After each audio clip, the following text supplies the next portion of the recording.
ரீசெண்டா நியூஸ்ல ஹாட் டாபிக்கா போயிட்டு இருக்க ஸ்பெஷல் இன்டென்சிவ் ரிவிஷன், அதாவது வாக்காளர் பட்டியல் சிறப்பு தீவிர திருத்தம். நாட்டுல எலெக்ஷன் ஒழுங்கா நடக்கணும், என்னோட பேர் வாக்காளர் பட்டியலில் இருக்குதா இல்லையா, இல்ல எங்க வீட்டுல இறந்தவங்களோட பேர் வாக்காளர் பட்டியல இருந்து எடுத்துட்டாங்களா இல்லையா அப்படின்ற ஒரு இன்க்ளூஷனுக்காக தான் இந்த எஸ்ஐஆர் கண்டக்ட் பண்றாங்க. ஸோ இதை யாரு கண்டக்ட் பண்ணுவாங்க பாத்தீங்கன்னா election commission of India.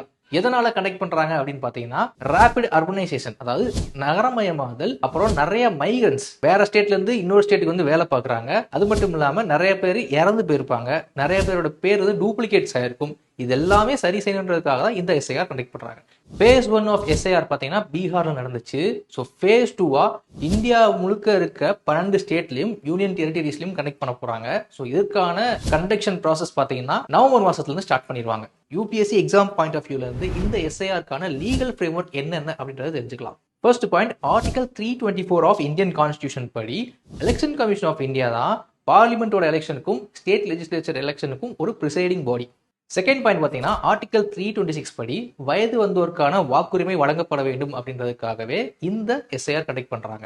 Third point, representation of people act 1950, அந்த ப்ரொவிஷன் கீழே இருக்கிற செக்ஷன்ஸ் படி வயது வந்தோருக்கான வாக்குரிமை அளிக்கப்பட வேண்டும். அது மட்டும் இல்லாமல் ஸ்பெஷல் ரிவிஷன் கொண்டு வரணும், எலக்டோரல் ரோல்ஸில் ஒரு குறிப்பிட்ட காலகட்டத்துக்கு அப்புறம் ஸ்பெஷல் ரிவிஷன் கொண்டு வரணும்னு சொல்லியிருக்காங்க. நாலாவது, ரெஜிஸ்ட்ரேஷன் ஆஃப் எலக்டோரல் ரோல்ஸ் 1960 படி சில ப்ரொசீஜர்ஸ் கொடுக்குறாங்க என்ரோல்மெண்ட்டுக்காகவும் அந்த எலக்டோரல் ரோல் ரிவிஷனுக்காகவும். ரொம்ப முக்கியமான விஷயம் என்னன்னு பார்த்தீங்கன்னா இந்த எஸ்ஐஆர் ஸ்பெஷல் இன்டென்சிவ் ரிவிஷன்றது இந்தியாவுடைய எந்த ஒரு லீகல் ப்ரொவிஷன்ஸ்லையும் எக்ஸ்பிளிசிட்டா மென்ஷன் பண்ணல அப்படிங்கிறது தான் கிரிட்டிசிசமா நிறைய பேர் முன்வைக்கிறாங்க. ஸோ இந்த ஸ்பெஷல் இன்டென்சிவ் ரிவிஷன் எப்படி நடக்கும்னு பார்த்தீங்கன்னா ஃபர்ஸ்ட் எனுமரேஷன் ப்ராசஸ். உங்களோட வீடு தேடி வந்து பூத் போல் ஆஃபீஸர்ஸ் எனுமரேஷன் ஃபார்ம் கொடுத்து உங்களோட டீட்டெயில்ஸ் தான் வாங்கிப்பாங்க. செகண்ட் பார்த்தீங்கன்னா டிராஃப்ட் பப்ளிஷ் பண்ணுவாங்க.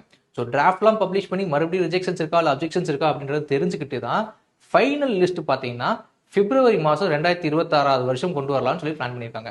நவம்பர் 2025 ஆரம்பிக்கிற இந்த ப்ராசஸ் ஜனவரியில் முடிஞ்சு பிப்ரவரியில் ஃபைனல் லிஸ்ட் பப்ளிஷ் பண்ணுவாங்க.